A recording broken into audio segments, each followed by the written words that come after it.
Good evening. I'm going to go ahead and call the meeting to order. Today is May 3rd, 2025, and Planning Commission is now adjourned, or is now open. It's now starting. There we go.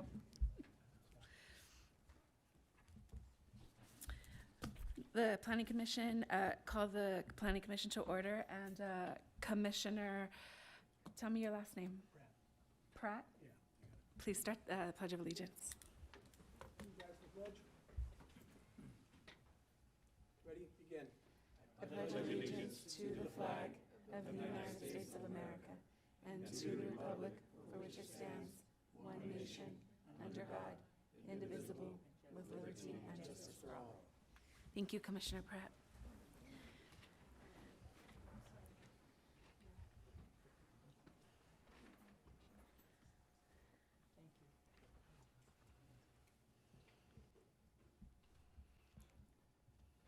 Good evening, Ms. Blancas. Can I please have roll call? Good evening. Chair Sherrick, Present. Vice Chair Quill, Present. Commissioner Daly is absent, Commissioner Lopez, Commissioner Ivan Garcia, Here. Commissioner Galande, Present. Commissioner Carloni, Here. Commissioner Pratt, Here. Commissioner Orlando Garcia. Here. Thank you. At this time, public comments will be heard for items on the agenda or not on the agenda, excluding public hearing items.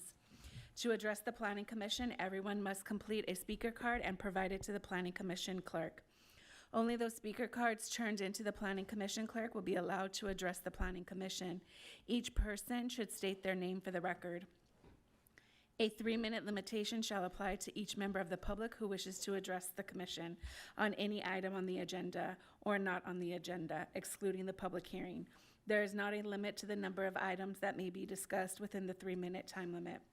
If you require, we no longer have Spanish interpretation, correct? Unless it's requested within 48 hours of the meeting.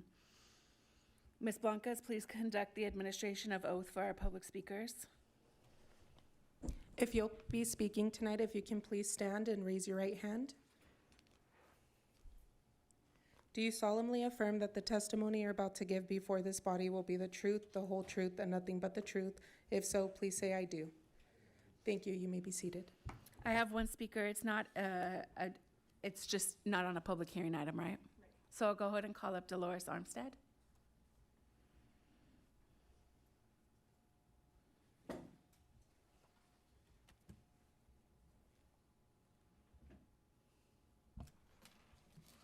Okay, Dolores Armstead, I live in San Bernardino.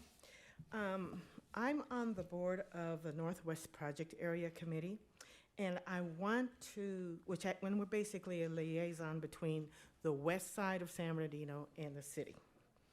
And I want to thank our director, Mr. Elliott, for coming to the Northwest PAC personally, answering questions and being available to the residents who have been forgotten for so long. They appreciate it. He came before, he's come again. He says he'll keep coming.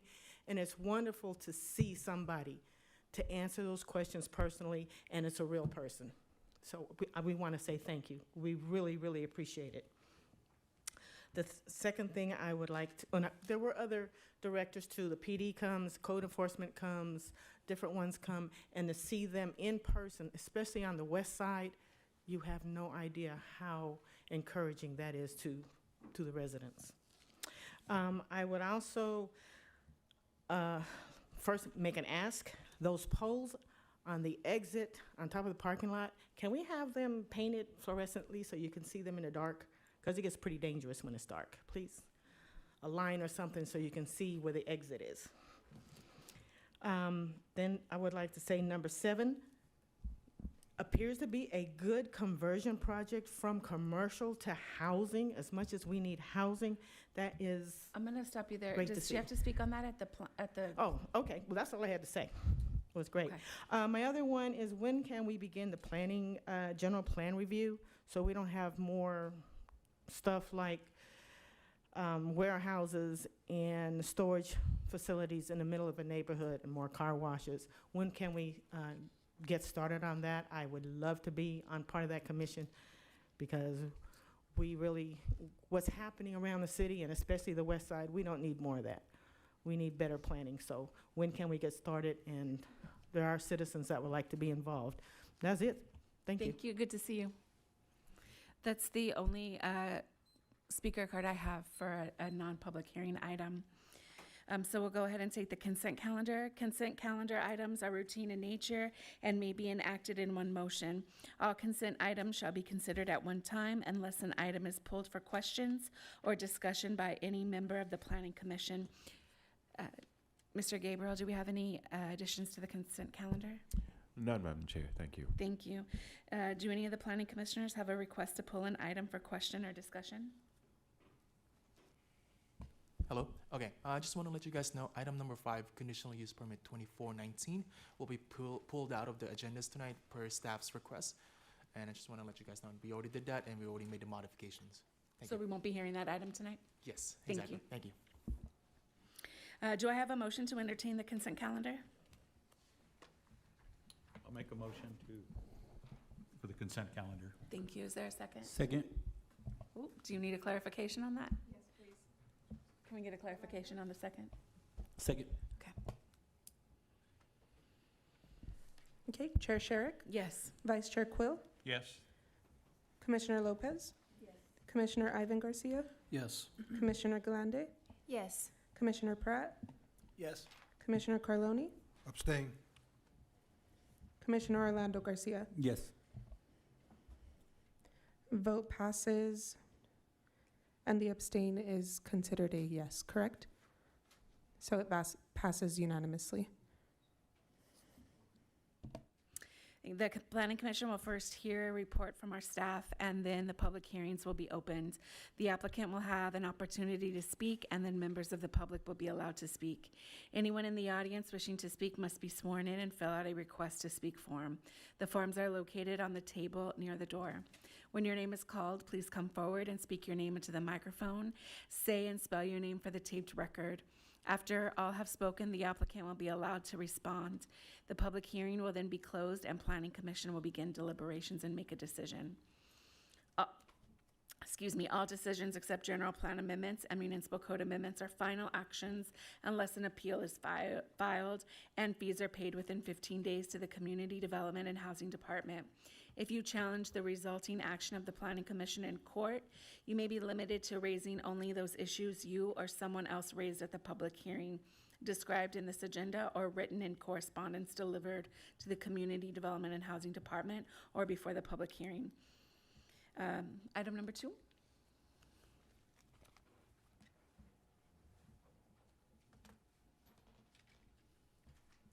Good evening, Madam Chair, Commissioners, and members of the public. My name is Angeline Mendoza, and I am presenting item number 2, Conditional Use Permit 22-17 on behalf of Chantel Joyce. Conditional Use Permit 22-17 is a request to allow the development of a 1,263 square foot expansion of an existing religious facility at 1424 West 21st Street on a parcel containing approximately 0.161 acres in the residential suburban zone. The project site is zoned residential suburban and is surrounded primarily by residential and commercial uses, which is also seen on this provided aerial map showing the existing religious facility. The proposed scope of work will consist again of a 1,263 square foot addition to an existing religious facility for the expansion of the existing dining hall and the addition of 2 restrooms. Operations of the church will remain the same, with primary services on Sundays and 1 to 2 days dedicated to Bible study throughout the week.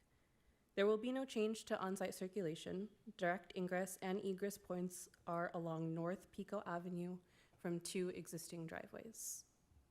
In consideration of our development standards, the existing religious facility is required to have 19 parking spaces. The project site currently provides 27 parking spaces, 2 of which are ADA spaces. Current site conditions of the existing church's frontage along West 21st Street were confirmed by a site visit, with current site conditions of the church along North Pico Avenue shown on the slide. The proposed addition is shown on the site plan with 2 existing ingress and egress points along North Pico Avenue. Again, no changes are being made to the site circulation. Existing conditions and the proposed scope of work are shown on the floor plan. The existing building consists of a 5,073 square foot sanctuary with a conference room, storage room, restrooms, and a kitchen and dining area. The project scope of work proposes the expansion of the existing kitchen and dining area with the addition of 2 ADA compliant restrooms. The new expansion is shown on the plan's northern elevation, and the new addition will match the existing building in color, material, and architecture. Staff recommends that the Planning Commission adopt Resolution 2025-021, finding the project categorically exempt pursuant to Section 15301 under CEQA, and approving Conditional Use Permit 22-17 based on the findings of fact and subject to the recommended conditions of approval. The project was properly noticed in advance of the hearing tonight, and staff has not received public comment up to this point. Myself, staff, and the applicant are here for any questions you may have. Thank you. Thank you. At this time, I'll go ahead and open the public hearing at 6:13 PM. And I have the speaker card for the applicant, Pastor Willie, is it Wilson? If you'd like to come up and say a few comments. Do you have anything to add?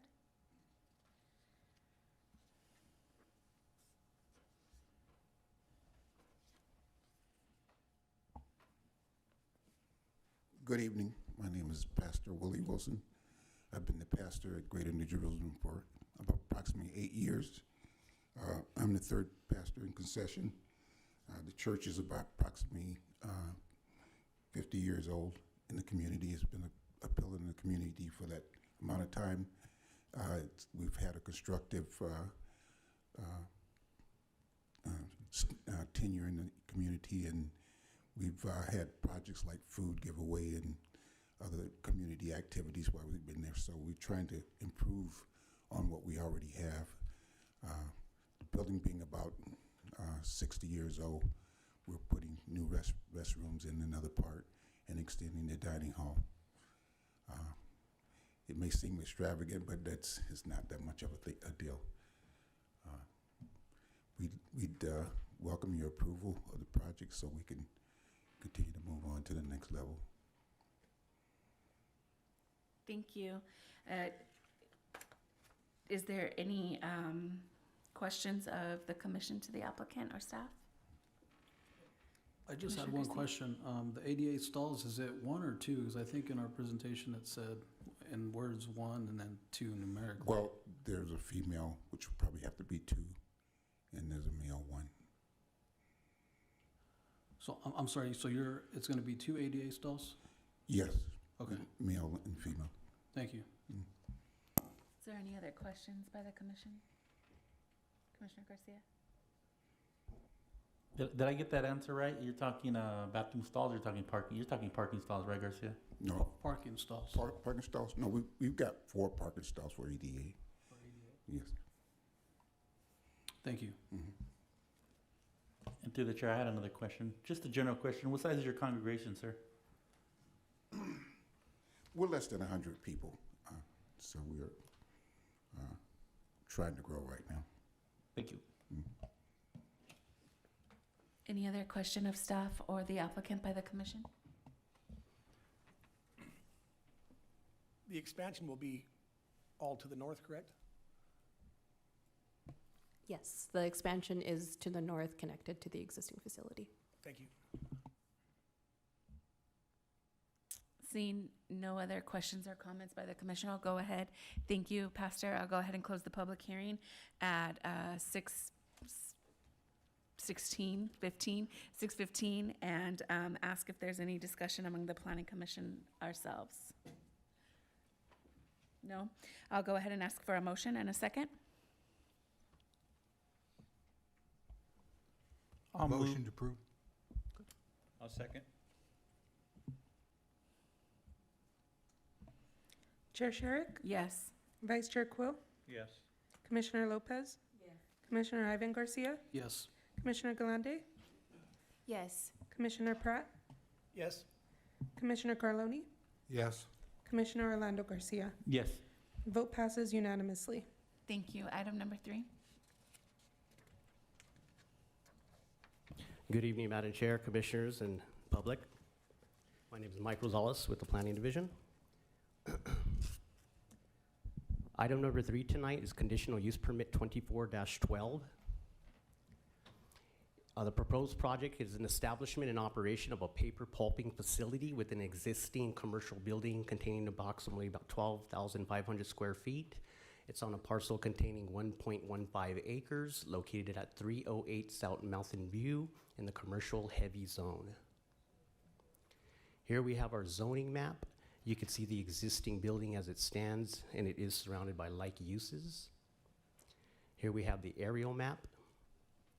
Shows a little bit more of like uses. All right.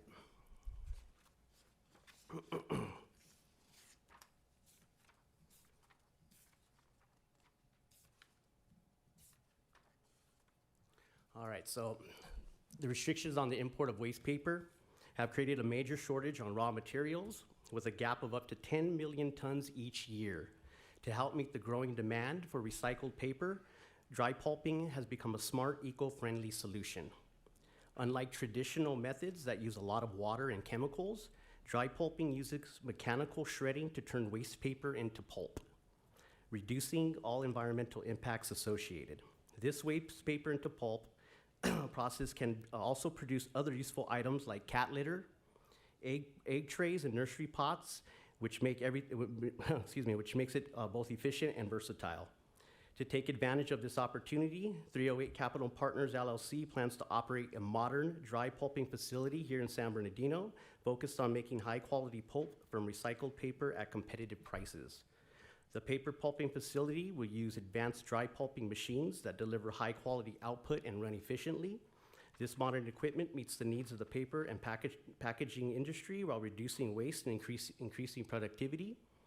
Safety is a top priority with strong controls for dust, fire, and equipment safety. All machines come from trusted brands like WEG, ABB, and Siemens, and meet global safety standards. Some of the key details: hours of operation are Monday through Friday, 7 a.m. to 7 p.m., Saturday, 7 a.m. to 4 p.m., and closed on Sundays. There will be a staff of 10 to 15 employees. Such safety protocol requires PPE, required safety glasses, ear protection, gloves, vests, long pants, and work boots. There's an on-site supervisor at all times, access to water, bathrooms, and shaded break areas, and all workers will be certified. There is security cameras inside and outside, and will be fully wrapped with a wrought iron fence for security. Here we have the project site plan. It is in existing conditions. It used to be Omni Tools. It was like a cut and die maker, right? And they fabricated some other stuff as well. So they will be doing reproportioning the landscaping. They will be restriping and putting in some new parking, and doing some upgrades to make the building look nice. Here we have our floor plan. It's a basic conveyor system, pretty basic. It gets pulp there in the middle and runs along this area here. So this would be where all the mechanical action happens here in this one area. Here we have our elevations.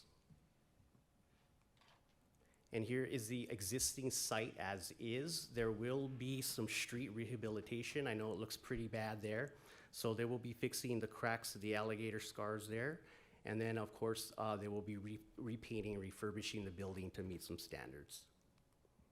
So with that, our recommendation today is that Planning Commission adopt resolution number 2025-022, finding the approval of conditional use permit 24-12 to be categorically exempt under CEQA for 15301 for existing facilities, and approving conditional use permit 24-12 based on the findings of fact and subject to the recommended conditions of approval. The applicant is here, and I can take questions if you have them. Thank you. Thank you. I'll go ahead and call up John Carlo. And I'm sorry, I'll go ahead and also open up the public hearing at 6:22. Okay. Good evening. My name's John Carlo. I'm the applicant on the project. I'm here with my wife, Annette. So as the presentation stated, we brought this business here to San Bernardino a few years ago. It's taken us a few years to kind of get equipment and everything kind of finalized. But to kind of give a little bit better description, we're gonna be doing paper pulping, right? I mean, it's a dry pulp. We're turning 90% of what we're gonna be working with is cardboard. Cardboard is the largest recycled material in the world. And what happened quite a number of years ago is that the import restrictions to paper mills abroad got very, very difficult. And so a new specification was created, which was a dry pulp. And I have a sample here. This is the output of the equipment. And it's primarily a shredding process. There's dust control and water for dust, that kind of thing. But it's not a wet process. It's a completely dry process. And it'll compact the pulp, as we call it, and then export it out. And that's pretty basically what we're doing in the facility. And this is just so you know, this is kind of a prototype, or not really a prototype, but we like to say it's a pilot because it's a very scalable business. It's very easy to create more of these, hopefully in the local community, of course. But this is the first processing facility of its kind, really from Chicago west. We're kind of we are the first ones here doing this. So it's pretty exciting for everyone. Thank you. Are there any questions by the commissioners to our applicant? Okay, I'm going to go ahead and go this way. Commissioner Garcia? Oh, sorry, Commissioner Lopez. Do you operate a facility like this somewhere else? Do you want to say? No, not of this. This is the first line that we're going to be operating. But I've been in the recycling business since 2008. It looks like something I would throw away. Yeah. Something that my vacuum cut up. No. Yeah. How many employees? We estimate around 10 to 15 employees. We'll have office staff and as well as forklift and then ground crews for the material action. Okay. So there aren't any toxic materials or anything that are going into the air? No, this is all of our, shipping boxes, Amazon boxes, produce boxes, everything like that. We're going to be working with Stater Brothers here locally, as well as Burtec and some other recycling companies for supply. Okay. And our facility has to have clean material. In order to output that material, it's got to be clean. It's got to be good cardboard, So we're going to be dealing with really some of the best recycled cardboard. Okay. Yeah. Why did you pick San Bernardino to do this? I'm just curious. Yeah, well, I was already here. I moved into San Bernardino in 2020, and I'm sorry, 2020.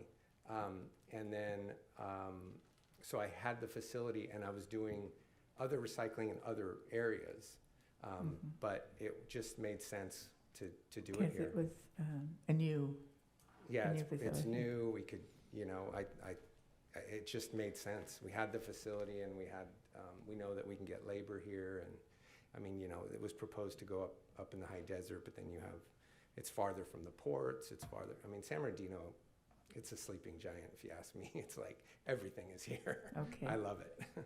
Thank you. Yeah. Commissioner Ivan Garcia? I just wanted to mention I'm for the project. I appreciate you bringing this business to our city. It reminds me of the show of how it's made. And I also would like to ask if you would be open to a tour giving us city staff or any interested planning commissioners once the project is completed. Of course, yeah, we're going to be open. Doors are always going to be open for sure. Thank you. And then just for city staff, I just wanted to note a correction. On the agenda, it shows 308 North, but I believe it's south. I think that's what's shown on the... You're correct, sir. 308 South Mountain View. Thank you. That's it. Thank you. Co-Chair Quill? Yes, thank you. Thank you, sir, for bringing this project to our city. I have a couple of questions. First question is, what do you project the traffic in and out of there as far as trucks hauling the material in and then hauling it out? Yeah. Do you have room at this facility for that? You will have to modify a little bit of the north side to accept a little bit better truck traffic flow there. But we're only looking at maybe doing 8 trucks a day, 4 in, 4 out. That's kind of our kind of smooth operation. If we accommodate more, it's going to have to, we're just going to have to create more space. But that's kind of our numbers that we're looking at 4 in and 4 out a day. Thank you. Well, there is quite a market for that material then, right? Oh yeah, yeah. Okay. The demand is very high and very easy to sell. Yeah. Well, I anticipate you're going to run out of size here pretty quick. Yeah. Yeah. We do too. Yeah. Well, thank you for bringing it to San Bernardino. Yeah. We'd like to keep it here. Like I said, it's scalable, and we'd like to find another facility after this. So. Thank you. Yeah. Commissioner Pratt? Hi, how you doing? Good. I again would like to thank you for bringing the business to our city. I too believe that we're a sleeping giant. Yeah. This question may be more for staff, being that we're dealing with a dusty environment, and I imagine there's material storage prior to processing. I assume that we're, Have NPDS will go out there and do inspections to make sure that there's AQMD dust control. Yeah, all that'll be taken care of. And most of it, I believe the operations are inside. Yeah. And everything that is stored on the outside will be applicably screened and Yeah. covered. Yeah. adequate fire protection and everything? Yes, sir. Okay, thank you. Commissioner Carloni? Do you have anything planned for the elevations on the existing building? Is there any dressing it up a little bit? Oh, I mean, we can always repaint and. That's a metal building, correct? It's a metal building, yeah. We tried to kind of, it was built in, I think, 88 or 89, and the tooling company, they didn't really do anything to it. So we've tried to freshen it up a little bit. We've changed the doors, you know, put new doors in and that kind of thing, but don't want to really change it too much. We'd like to just use it as is. I mean, if you want it, you know, we can paint it. Yeah, painting at least would do something to it. Sure. You know, Yeah, it is an old industrial area, but It is. it'd be nice if it wasn't two-tone, three-toned, or, Yeah. yeah. I agree. John didn't want to do any work before he got any permits. Yeah. So he Good was, man. so he was kind of waiting on that. And if we need to address anything else, we could do through a minor modification, but it will make it look nice. Okay, thanks. I would prefer it painted myself, so yeah. Thank you. Commissioner Orlando Garcia, do you have questions? Okay, if there's no further questions for the applicants or staff, I'll go ahead and close the public hearing at 6:30 and open it up. Is there any discussion amongst the commissioners? Seeing and hearing none, I'll go ahead and ask for a motion in a second. I'll make the motion. Please use your microphone. Motion to approve? I second it. Chair Short, Yes. Vice Chair Quill, Yes. Commissioner Lopez, Yes. Commissioner Ivan Garcia, Yes. Commissioner Galande, Yes. Commissioner Pratt, Yes? Commissioner Carloni, Yes. Commissioner Orlando Garcia. Yes. Vote passes unanimously. Thank you, Commission. Thank you. I'll go ahead and move on to item number 4.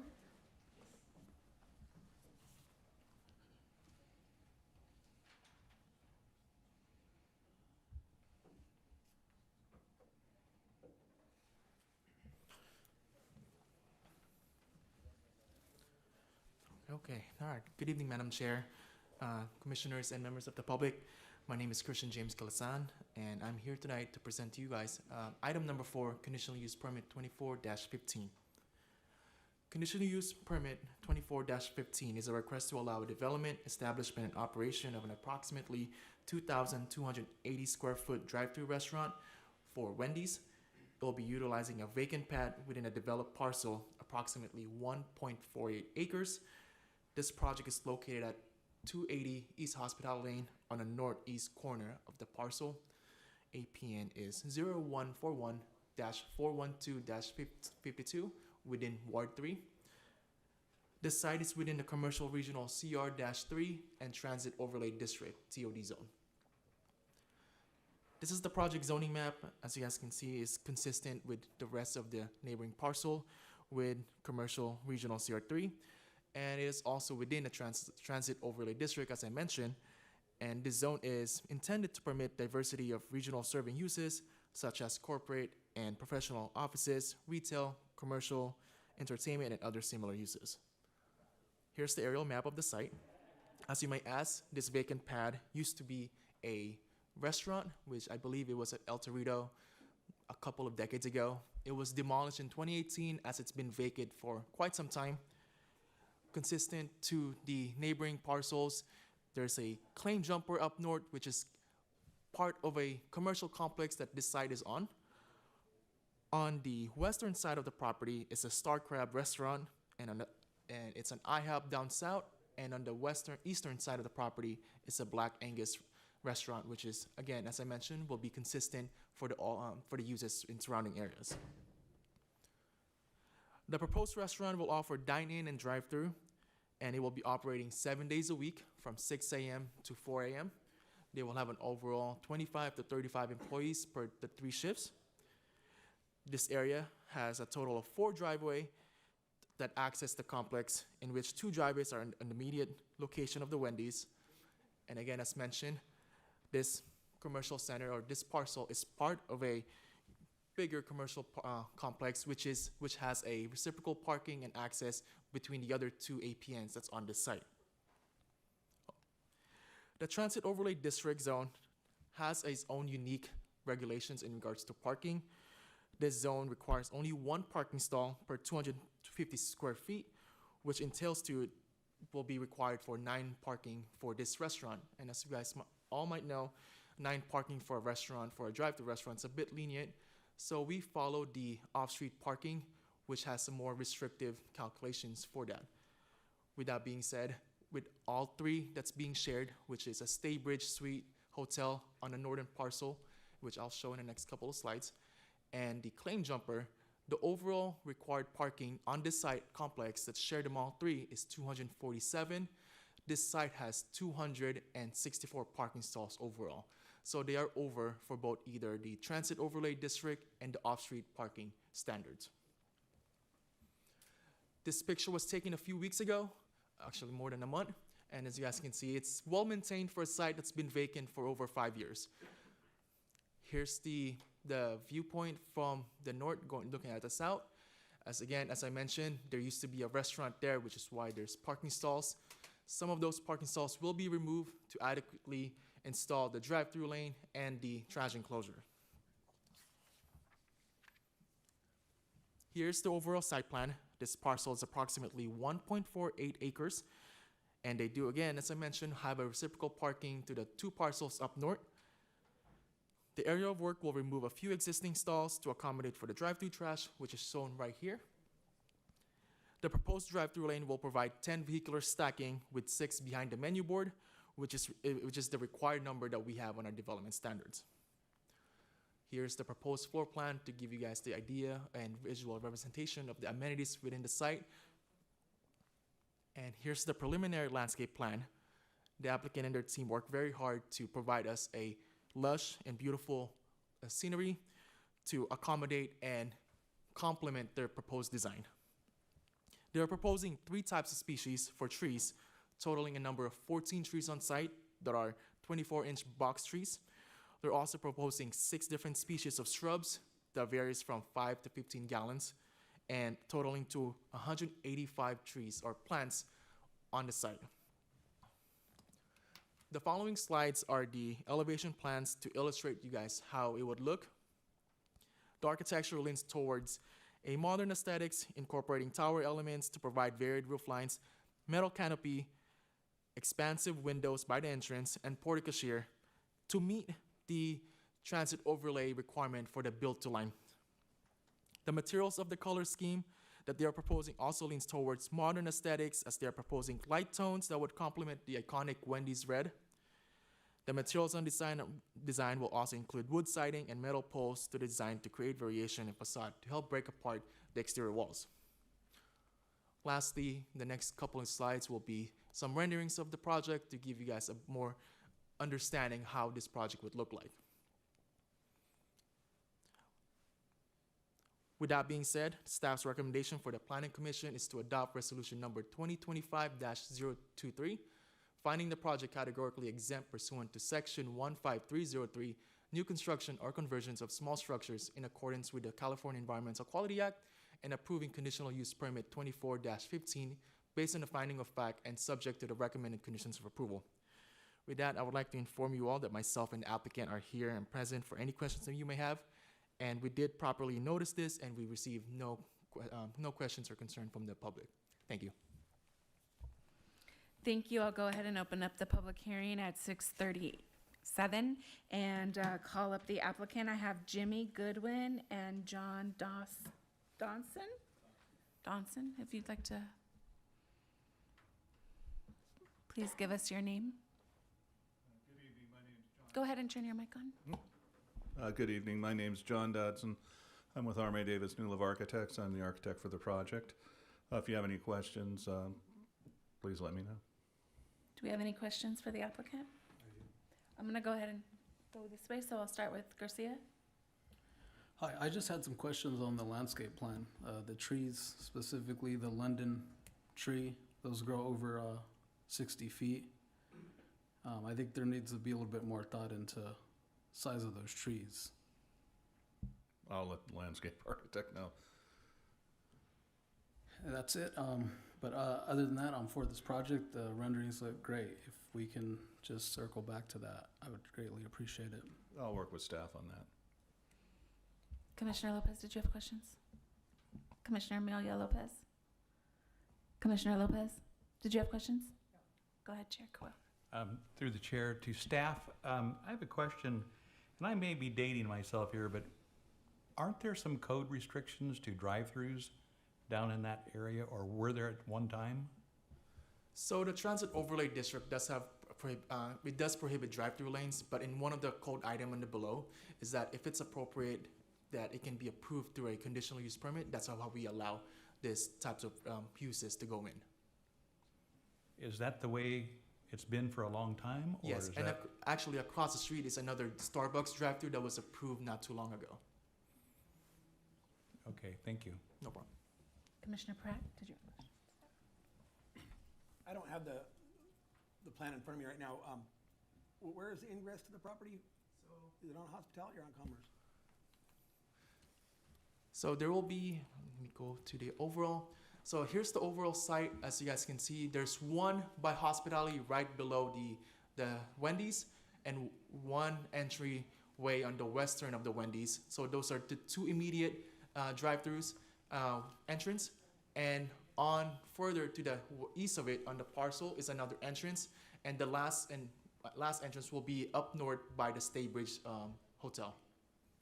So have we given consideration to traffic concerns there? Just because I work there, and the gas station on the corner just causes havoc there. You know, Yes. Because you enter off Hospitality Lane. So in 2017, when the Staybridge Hotel was in process, they actually took this project in consideration. It was part of the TIA, and they actually assumed that this restaurant will be much larger.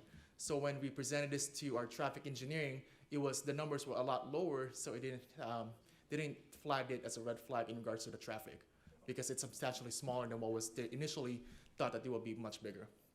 Thank you. Commissioner Carloni, do you have questions? Yes, I do.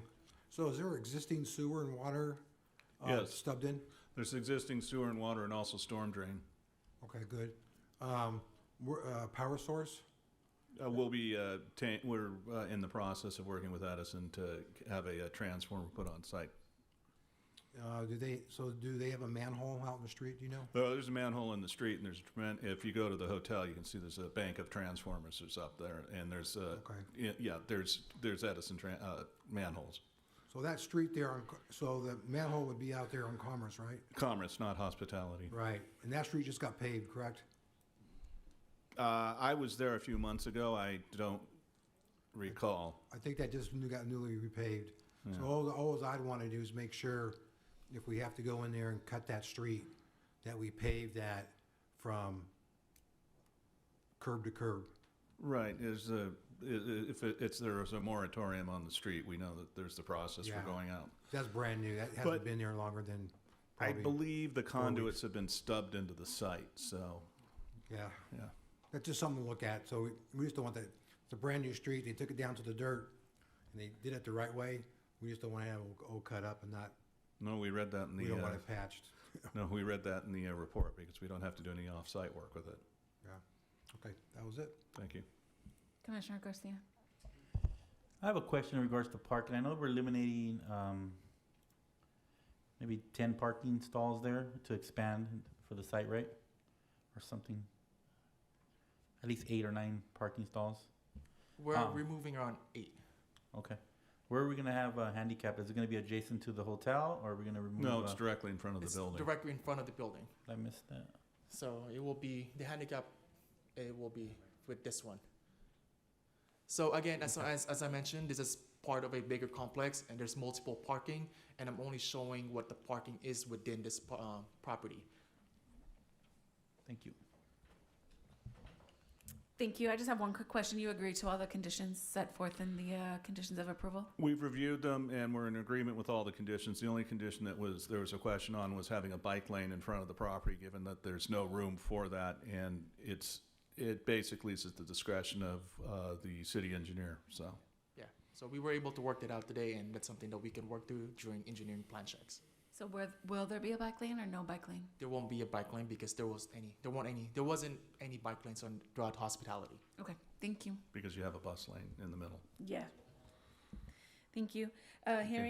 Seeing no other questions for the applicant or staff, I'll go ahead and close the public hearing at 6:45. Thank you very much. And ask if there's any discussion amongst the planning commissioners. I make a motion that we adopt the resolution number 2025-023 approving conditional use permit 2415. Thank you. Is there a second? Second. Please use your microphone. I second. Thank you. Chair Sherrick, Yes. Vice Chair Quill, Yes. Commissioner Lopez, Yes. Commissioner Ivan Garcia, Yes. Commissioner Galande, Yes. Commissioner Pratt, Yes? Commissioner Carloni, Yes. Commissioner Orlando Garcia. Yes. Vote passes unanimously. Thank you. Item number 6. Sorry, thank you, Chair. Item number 6 this evening is going to be conditional use permit 2421. This was a request to allow the expansion of existing service station located at 171 West Redlands Boulevard in the Commercial Regional CR3 zone. This is the southeast corner of Redlands and Hunts.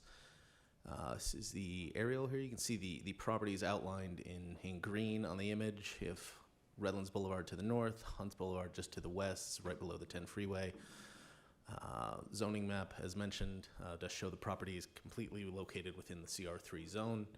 A little bit of history with this project as it is a modification. Back in May of 2021, there was a subdivision 2005 and conditional use permit 20-13. It was approved to subdivide an existing 3.5 acre parcel into 3 parcels and allow the development of a service station with about a 4,600 square foot convenience store, 12 fueling stations, and then 2 drive-through pads on the 2 of the other parcels. In total, you had about 5,000 square feet of drive-through use that was approved at that time. The developer did, once that project was approved, they did proceed with developing the convenience store. This is a 7-Eleven station. That was built and ultimately completed in September of 2023 when a certificate of occupancy was issued, but the drive-throughs were not proceeded with at that juncture.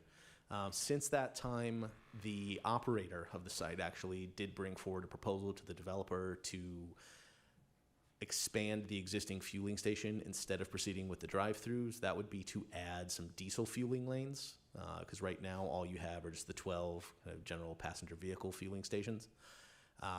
That is the item that is in front of us this evening. Let me skip forward here. You can see a little bit the plan on your left-hand side. You can see here up to the north, we have the convenience store. There's a thin line of the 12 fueling stations, and then to the south, there was intended to be 2 drive-throughs. Access to this site, as originally designed, had one driveway off of Redlands, 2 driveways off of Hunts. The driveway off Redlands has been constructed, and the one off of Hunts to the north, that is serving the current development. The proposal that we have in front of us this evening would change the southern half of the site, little over 2 acres in size, keep all of the existing and proposed drive-throughs in their same configuration, so there wouldn't be any difference in impacts on the roadways. Those driveways, for the record, do align with intersections and driveways from developments across the street, so they were designed to account for that. With the removal of those 2 drive-through pads, you would then have entrance and circulation for larger vehicles, including but not limited to tractors. There are 6 parking stalls that have been designed at the very southern end of the site for tractor trailers, and then you would have 3 fueling lanes for diesel vehicles. The canopy, the only structure that's being proposed now as part of this development would be the fueling canopy. It has been designed consistent with the architecture of the existing passenger fueling station.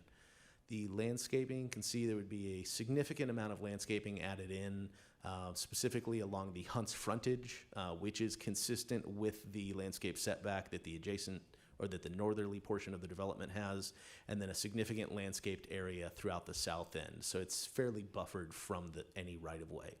Landscaping, so everyone knows, is proposed to be consistent with the plant palette that was included on the northern portion of the development. The existing site, you can see this is looking from the southwest corner, so this is Hunt's kind of looking to the northeast. It's a little bit hard to see in the background there, but you can see a little bit of the striping from the 7-Eleven. That's the existing portion of the development. I did want to clarify, when this item was brought forward to us for review, we did look at the impacts that were analyzed with the initial development, specifically the traffic. That is usually the number one that we all look at. With the difference, the convenience store and the initial fueling being consistent between the two projects, it was limited or focused on the difference between the drive-through uses and this additional fueling. Based off of what was prepared and reviewed by our traffic engineering division, the new project is actually found to propose or to generate approximately 2,100 fewer daily trips with the elimination of those two restaurant uses. Specific impacts would be a reduction in just under 100 trips during the AM peak hours and approximately 75 during the PM peak hours, excuse me. So this project was found to be less impactful than the previous development. With that, I would say our recommendation this evening to adopt Resolution 2025-018. That would be finding this project categorically exempt pursuant to Section 15332 for infill development projects of CEQA, and approve the conditional use permit 2421 based off the findings and subject to the conditions. I do want to add as well, as with the other projects, this item was fully noticed and advertised to the surrounding property owners and tenants. This one, as we may recall from last month, was originally noticed for the April meeting. We did have to continue it, so it was noticed at that time, duly continued at last month's meeting, so there was no re-noticing, but since that time, we have not received any comments from any members of the public. And with that, I will say we do have a representative of the applicant here. If you do have any questions, other than that, that would end my presentation. Thank you, Travis. I'll go ahead and open up the public hearing at 6:50 and ask Michael Carr to come up.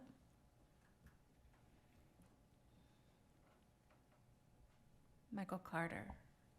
Thank you. My name is Michael Carter. I'm here as a representative of the applicant. I'm here to answer any questions you guys may have on the project. Thank you. Is there any questions by Commissioner Garcia? I had some questions again regarding the landscape plan. I just wanted to get clarifications. I know there's high voltage power lines along, is it Hunt's Lane? I just wanted to know what's the offset, or first of all, what type of trees are those? It's kind of hard to see on the plans that I have. And I just wanted to ask, what's the offset from the existing high voltage power lines to these new trees? Because I know SCE will need to do a lot of maintenance on that, and that's high voltage power lines that are along Hunts. Excuse me.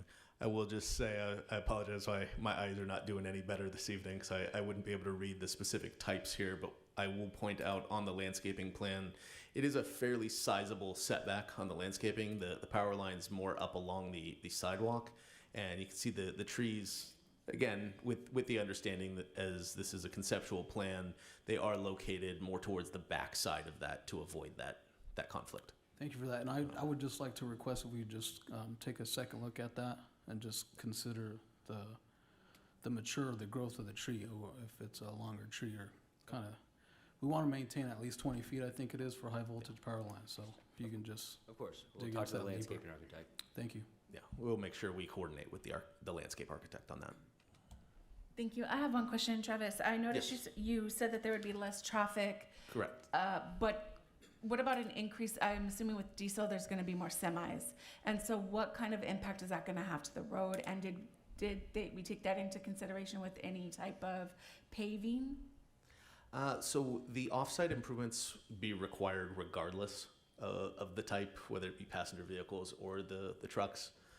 To my knowledge, and again, I apologize, I'm stepping in on this item this evening. I do not believe there are conditions specific to the truck traffic, but the offsite conditions would be the same regardless, as has been typical on our other projects. If you have to improve the street, depending on the condition, you have to. I do understand that it has been typical, but there is a higher impact on the roads Understood. when it is the diesel trucks. Yeah. And so I would like for, I know that this is a Public Works condition, but I would like for a message to be delivered back to Public Works that at least I would like to see a thicker pavement or more consideration taken in when those trucks are bouncing, if they're fully loaded, if they're empty, up and down the streets where there's gonna be a high traffic. And absolutely, we can make sure to bring that to Public Works' attention. So that's addressed. Thank you. Any other questions or comments by the commission? Commissioner Carloni? Yeah, one thing we might want to check is when that street is in the rotation to pave. That's important. Do you have any utilities coming in from the street, or just the existing? There's already a transformer on the space. Already there. Yeah, we've already placed that in when we did the 7-Eleven to the north, and so there will be no other utilities coming in. So is there curb and gutter and sidewalk going south in front of that? Or are you going to have to add that? It's not currently in place. It was conditioned as part of the original development because those were subdivided as two separate parcels and they haven't yet been constructed on. It has not been built, but it will be continued as a requirement for this project. So you'll have to probably pave that to the center line after you do your curb and gutter. Any of the applicable off-site improvements Yeah. will apply to that southerly portion, yes. Okay, that was it. Thank you. Thank you. Nope. Any other, I want to make sure we have no other comments. Okay, thank you. Thank you. I'll go ahead and close the public hearing at 6:55 and ask for a motion. I motion to approve. Thank you. Is there a second? Second. Thank you. Commissioner Lopez? Chair Sherrick? Yes. Vice Chair Quill? Yes. Commissioner Lopez? Yes. Commissioner Ivan Garcia? Yes. Commissioner Galande? Yes. Commissioner Pratt? Yes. Commissioner Carloni? Yes. Commissioner Orlando Garcia? Yes. Vote passes unanimously. Thank you. Item number 7, please.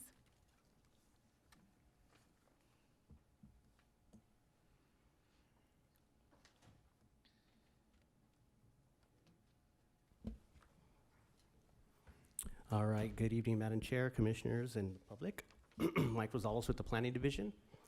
Item number 7 is now item number 6, and it is now his development permit type D 23-19 for adaptive reuse.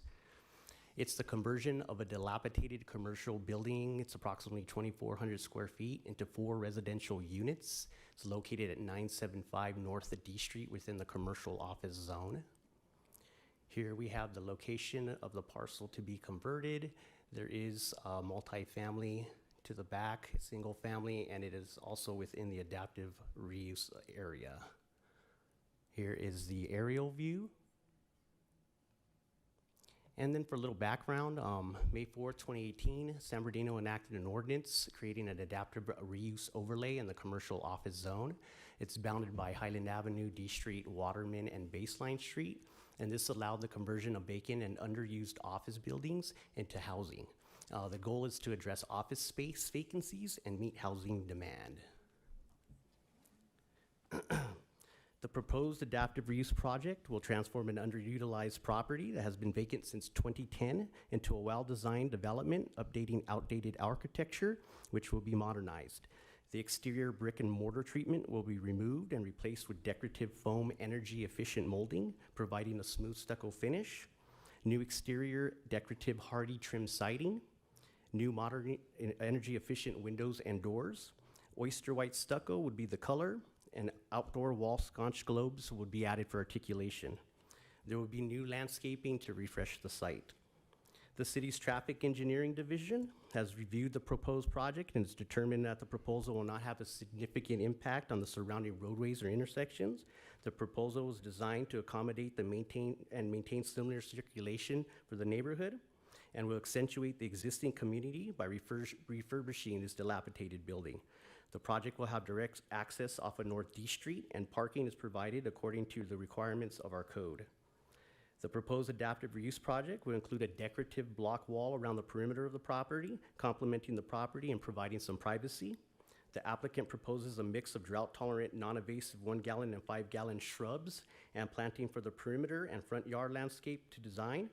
And all species have a low Woolco's water usage. Here we have the site plan You can see the units with the covered parking to the rear here. ADA is added. Here we have our units.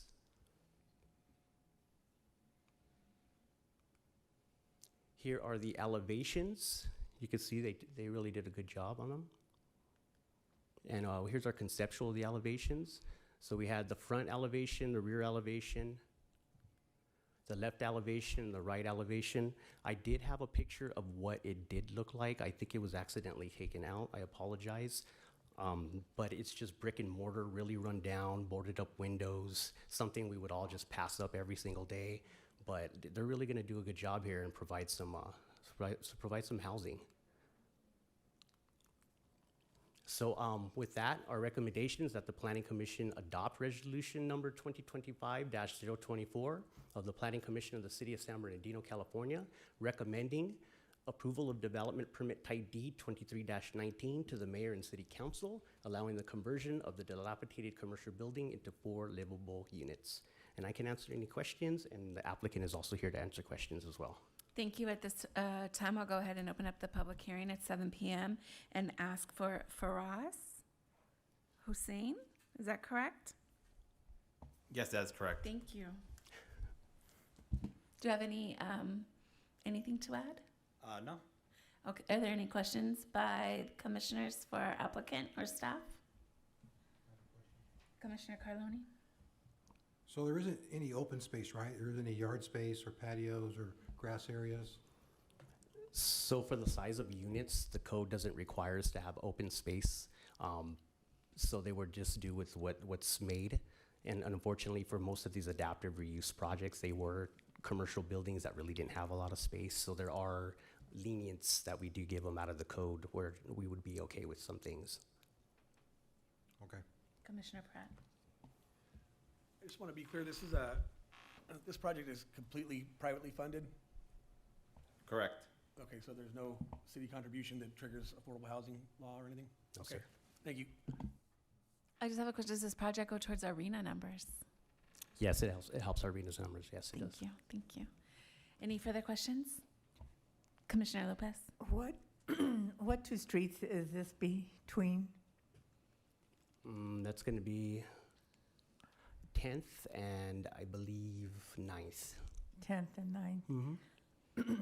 What are the businesses right next door to it?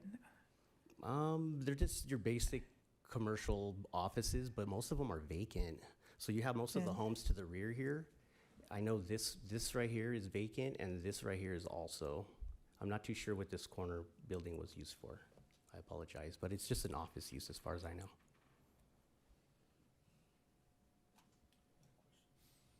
Hold on. Do you have any other questions, Commissioner Lopez? No. Commissioner Garcia? I just wanted to clarify or get confirmation. You guys, as part of the development plan, you'll have a carport, correct? Because I don't think I saw that in the rendering. In the back. That's in the back here, sir.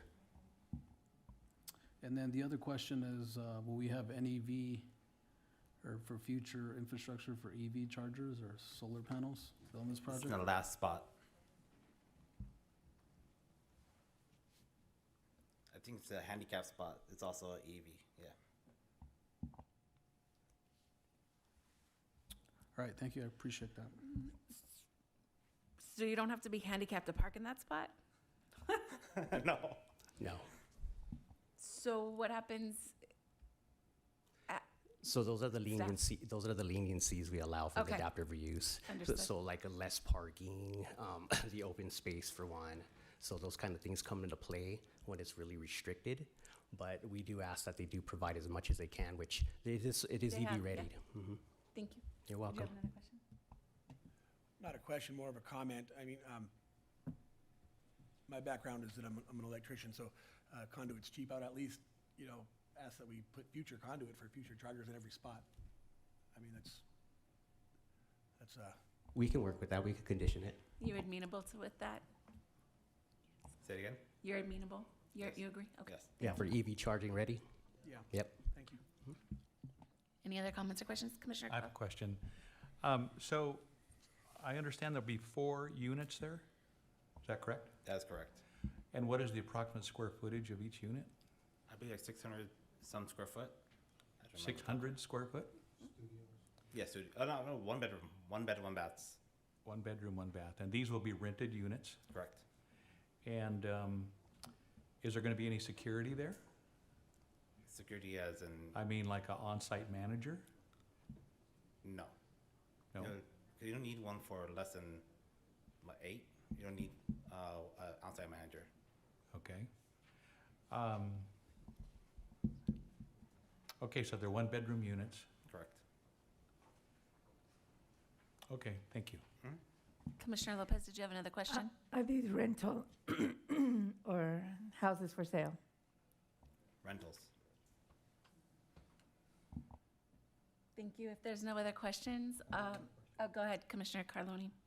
Is it a lease or is it rent month to month? Lease. Okay, thank you. Thank you. If there's no other, Commissioner Garcia.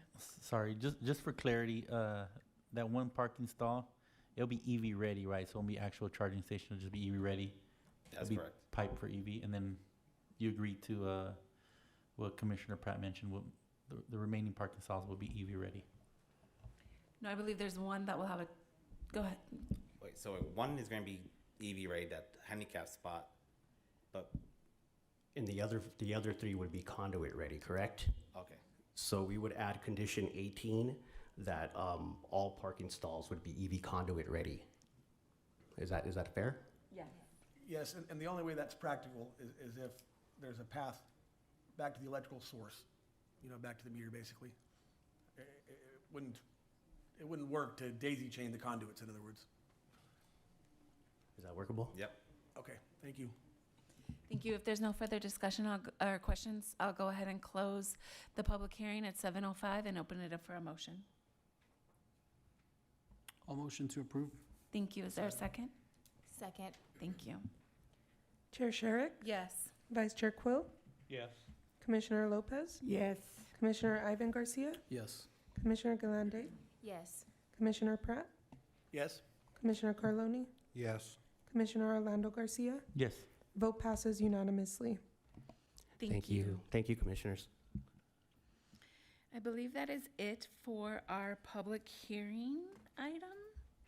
And then did you want to present on the certificates of occupancy? Yes, Madam Chair, members of the Planning Commission. I had that item included in your package. I hope you received it. As you could tell, not only does our current building code that we adopted last year prohibit the issuance of temporary C of O, it wasn't something that was practiced extensively, even prior to then. I think based on the information you have, the last time we had an application for one was probably 2015 or earlier than that. So it's not something that is practiced regularly. And the reason being, and I think I mentioned this to you when you asked the question at previous Planning Commission meetings, is depending on the type of occupancy, once an occupant occupies a space, it is very, very difficult to remove them depending on the type and intensity of the use. So, and so that is the finding. You wanted us to show how frequently do we approve them, and Actually, I wanted a list of locations. of locations that Yeah. have, did you work with Public Works on this also to get a list of what projects they approved TCOs on? I work with the building official and the building department. Yes. I wasn't aware that the Public Works also issues temporary COs. Well, I believe they have to sign off on them for off-site work, and if off-site work isn't done, they will allow, I believe in conjunction with building, a TCO. Yeah, so only the building official can actually issue it or certificate of occupancy. So I did not inquire with Public Works, but I can do that and find out from them how many projects did they have that they recommended the issuance of temporary CO goes on. Thank you. But, yeah.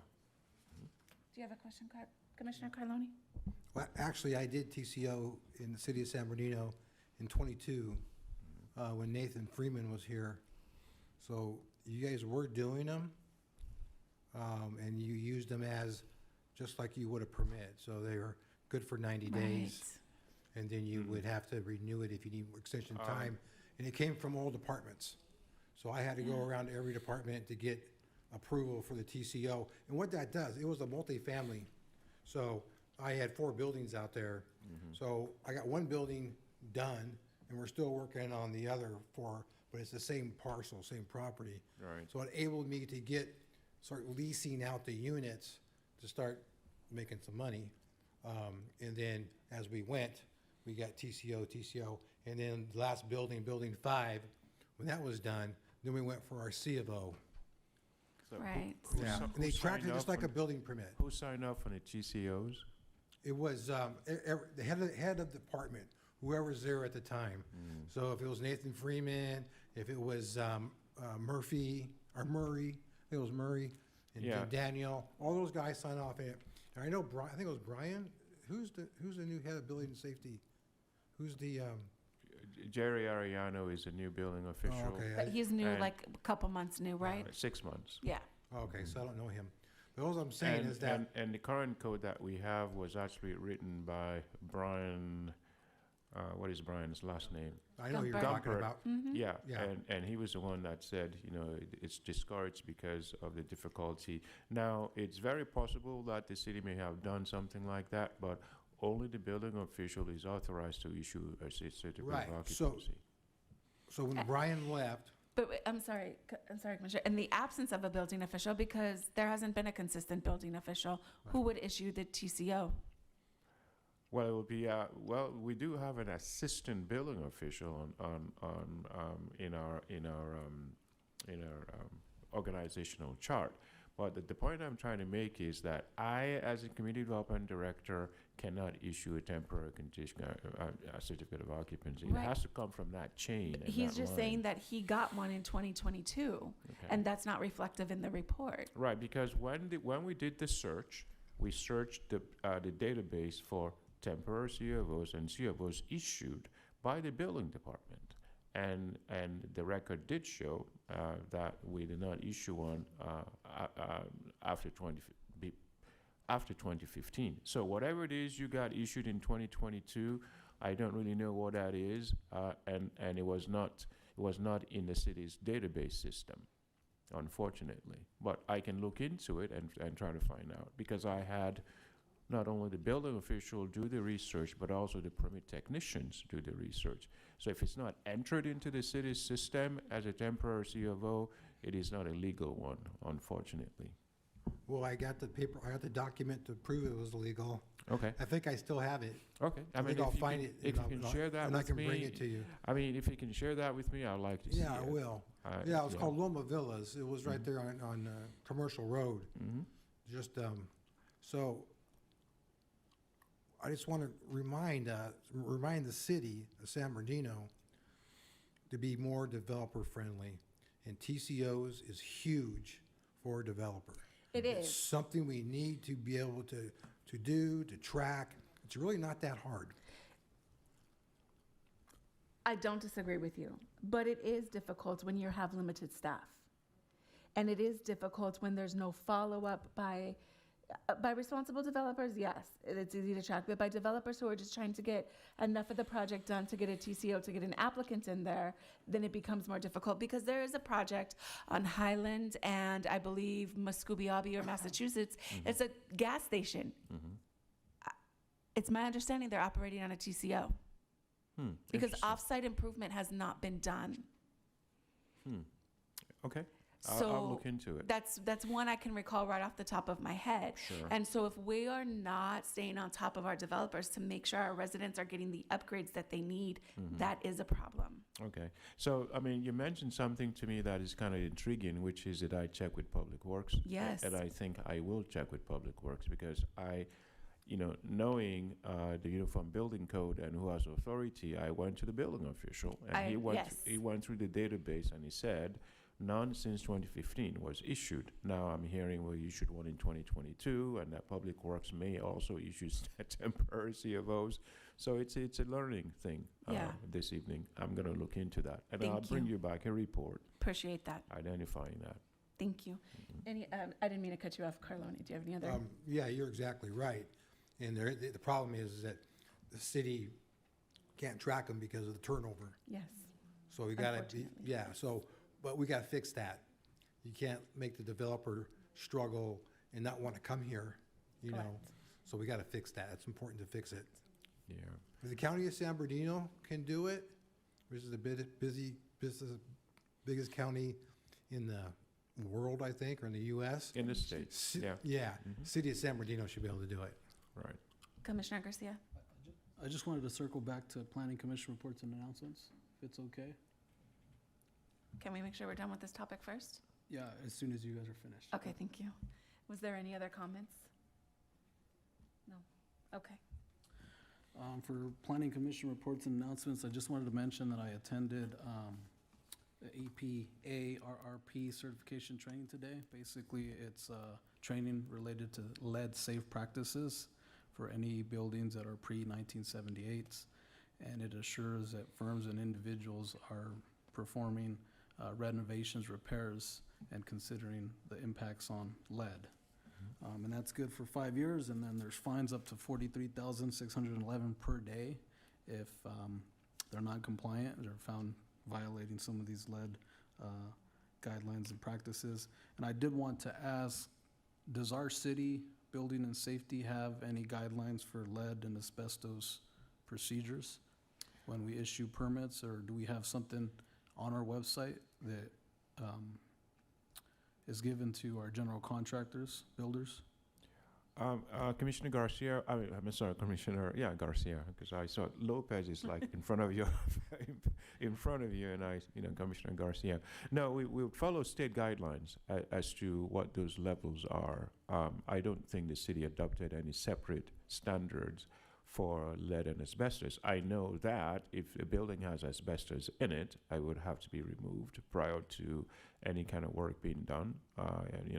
Even if you have debris, asbestos in debris, we would have to make sure that that has been removed as well. So as far as those two substances are concerned, we follow state guidelines. Thank you. And I would just like to mention, it'd be nice if we had something on our website that offers guidelines and procedures to maybe general contractors and builders, so it's easily, readily available. And then the last item I had was in regards to permit statuses. I know we talked in the past about tracking how many permits were issued like per fiscal year. I personally would like to see at least minimum 3 years back, so we show progress and development happening in our city. You mean a number of permits that are issued, or a particular type of permit that's issued? I would just say number of permits have been issued. Oh, yeah. I mean, we can easily get that information. And one thing you commissioners probably don't know is the permitting software that we use is very, very old, and we're beginning to move towards implementing a new software program, which was going to take us about 18 to 24 months. But with our existing program, we can't even do a single search. For example, if I wanted to search the number of a specific type of use that's been approved, this software can't do that. So we have to manually go through records. It's very time intensive. But if you're going 3 years, I'm pretty sure we can get you the number of permits. We can get you the number of single-family residences that have been issued, number of multifamily units that have been issued, number of commercial-type uses. We can have general categories, but we'll not be able to provide you with individual types, like, a car wash or a gas station or whatever, because it's going to show up as commercial building. Yeah, I would just, because I think I saw it for City of Ontario, Montclair, and I know on their website, can't forget what city it was, it was tracking basically number of permits that were issued or approved by fiscal year, and I think it's a good thing to show other developers, builders, contractors, and show progress of development in our city. Absolutely, and I asked the building department, that is information that they would include in their newsletter, but also that kind of information should be on the city's website as well to show progress. I totally agree. Thank you, that's all I have. Thank you. Are there any other commissioner comments? Or, yes. I do have a comment. Last weekend, I think it was last weekend, I had a chance to go see the new GFR homes, the Vermont Ranch Estates. I just want to highlight how beautiful those homes are. They're massive, 3,200 square feet with an optional 1,000 square foot ADU, as well as it comes with a 500 And junior ADUs as well? as well as a 500 square foot attached junior ADU. The homes are spectacularly beautiful, and I highly recommend that folks get out there and take a look at them before they sell out. Right. It's in the 5th Ward. Yeah. Also, did you get your binder? Yes, I did. You got your new binder? Uh-huh. And did we get Commissioner Pratt a new commissioner binder? I believe that's something that the executive assistant, Brenda's working on. So I'm assuming she reached out and contacted you regarding how to pick that up. So she'll do that as well with you, Commissioner Pratt. Thanks. Thank you. Did you have anything else to add to the director's report? Yes, I wanted Thank you. to address Commissioner Quill's request regarding bringing back the number of planning projects that have been approved by the Planning Commission. And we were going to go back several years. That is in the works. And once we have a list of those items, I'll bring it up and we'll show you date of approval and status. So some of these projects that are approved by the Planning Commission may not go into construction, and the ones that do, we'll show you which ones do and which ones did not. So that's in the works. Did we have an answer for Ms. Armstead and her question on an update on, I believe, the development code? Yes, so the general plan has been kind of the buzz of the town since I got here, and for very good reasons, because it's been kind of delayed for such a long time. We're getting to the point where we'll be releasing some of the elements of the new general plan. I think the utilities and element, and also the historical element. These are kind of low-hanging fruit elements and not very controversial. They can easily be digested. But as we go along with releasing these elements, we want to reconvene the General Plan Advisory Committee. I don't know if anybody on the panel here served on the GPAC at some point.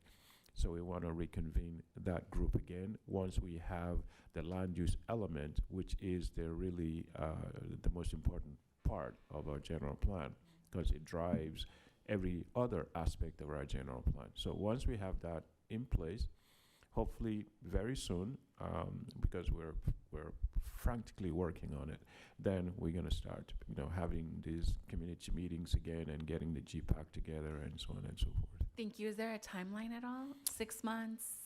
Within the next 3. 3 months? Oh, nice. Thank you. Commissioner Garcia.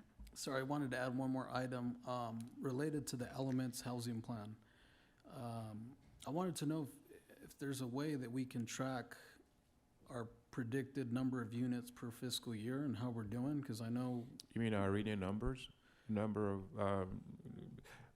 is that what you're referring to? Yeah, like recently, because, a couple of months back, we approved the Elements Housing Plan. Like, how many units are we? I think it was a total of 8,000. Yeah, a little bit over 8,000 units, and realizing that the housing element is for a period of 8 years. So within those number of years, we are supposed to have done so many number of housing units.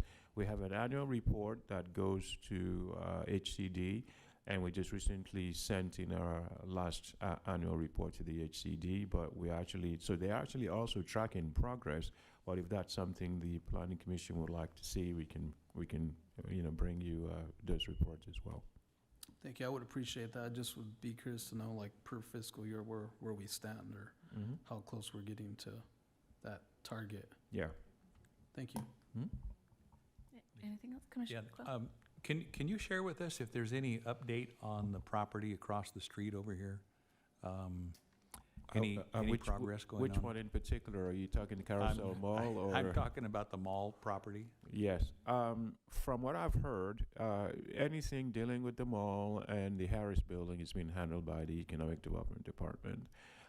It's still an SLA property. And because of that, there's certain things that I do not know, and there's certain things that they would not share because of some of the legalities. But once everything is kind of straightened out, we'll be able to share that information with the Planning Commission. If there's nothing else, I'll go ahead and, was there other comments? I'll go ahead and adjourn the meeting.